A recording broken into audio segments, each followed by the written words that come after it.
Whether it's finances, family, or sheer frustration, sometimes your classic car project gets put on a back burner for a couple of months.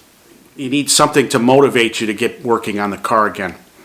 That intro video was sent to me by my dear friends in Buffalo who sold me Project Risky Business, my 1985 Porsche 928 barn find.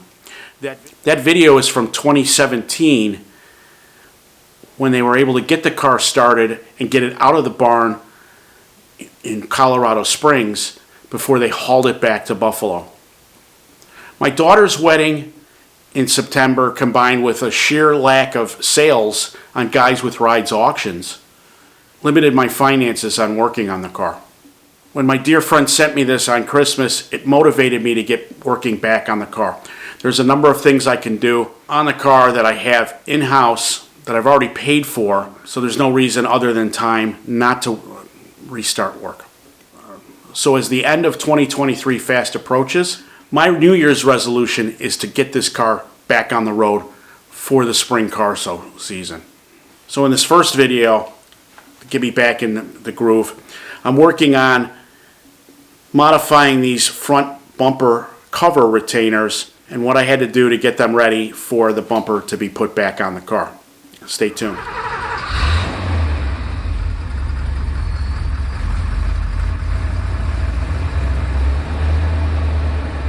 In my last video about Project Risky Business, I documented what it takes to take the front bumper cover off of the 928. If you've watched that video, you know that the four brackets, there are four metal brackets that are around the bumper cover.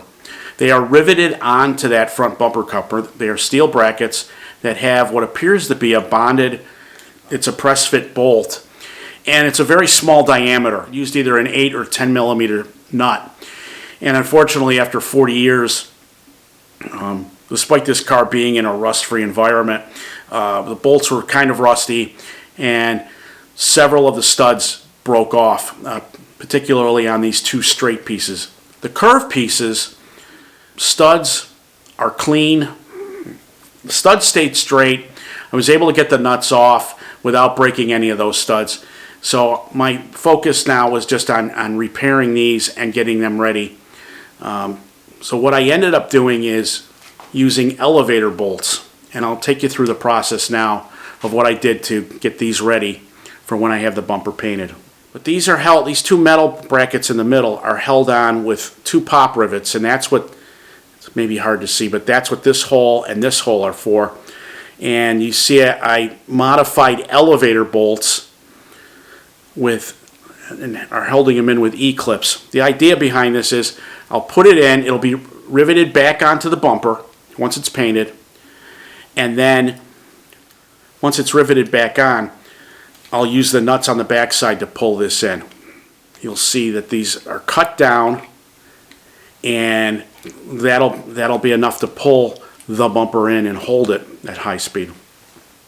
So let me take you through that, what I did to get this going. So I mounted these in my vise, this bracket in my vise, and using my Dremel,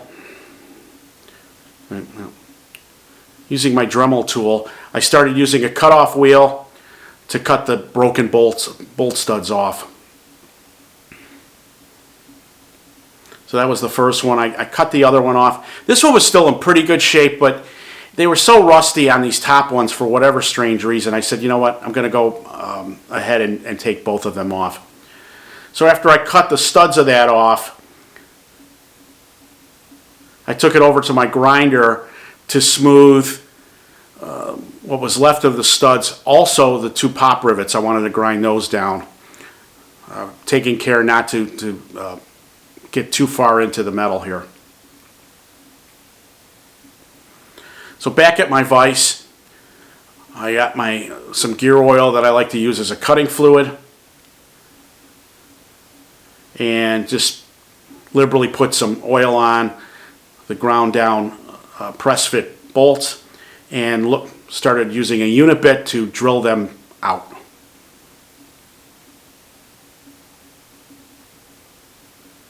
So I had to be careful here because I didn't want to go too far down in, and then I didn't have to break the bracket.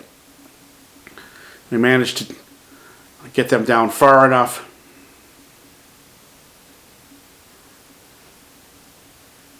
And that's a shot of me just drilling it out slowly. And there you see the pin is out, or the stud is out. Similar process on the other side. It's probably getting a little low on the oil there. That's why you see a little bit of smoke coming up. But now the two holes are in there.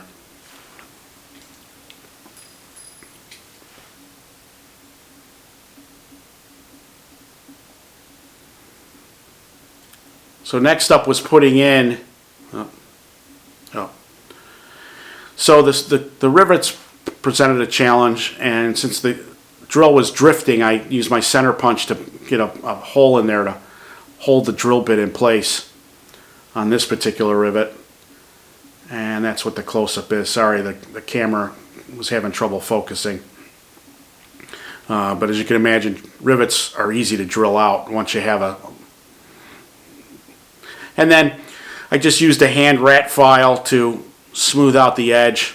Wanted to minimize what metal I took off of the main bracket. And there wasn't a lot of flash on here. I just wanted to make sure it's as smooth as possible. Again, I need to get it right back up to the bumper when I go to put this back on.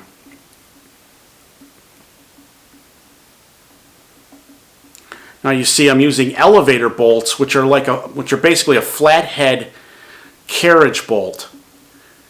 And once I had the bracket back in my vise, the hole was large enough that I just tapped these in very gently. I wanted to make sure I was just getting them in enough that they would hold.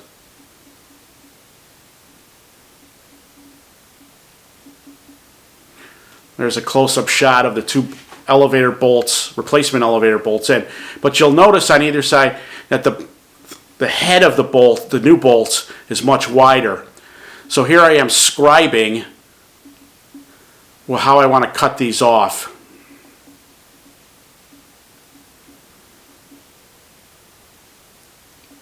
And then it was a matter of using my cutoff wheel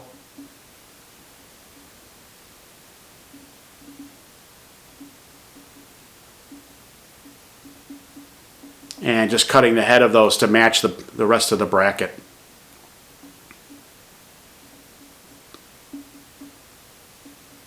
I've sped this up, I think, 20 times here. And that just cuts off. And again, now I'm using my file to just take off the flash and make sure that's not a sharp edge anywhere.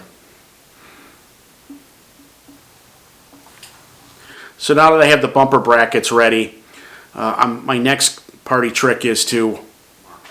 I hate doing things twice. And if you've been following the progress of this car, I rolled the bones 2 years ago when I pulled the steering rack. I can't believe it's been 2 years, but I pulled the steering rack and put new engine mounts in. And you can see the whole series of videos on that. But I decided at the time I would just put new boots on the existing steering rack and hope that it wouldn't leak. And it was fine for about a year. But then late summer this year, I noticed as I was driving around, I was losing a lot of fluid out of the steering rack, and it was coming through the boots. So unfortunately, I had to just bite the bullet and spend $1,000 to get a rebuilt rack from 928s R Us. Sad. Things just got too busy. Anyway, that's been sitting in the garage, and I just looked at dollar signs because there's a $400 court charge. I need to get the old one out, put the new one in, and get the old one shipped back to Roger so I can get some money back. And that'll give me some cash to just keep working on the car.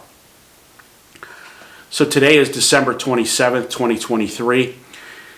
And on the 28th, tomorrow, I plan to spend the better part of the day removing the old leaky steering rack and installing the rebuilt one I got from 928s R Us.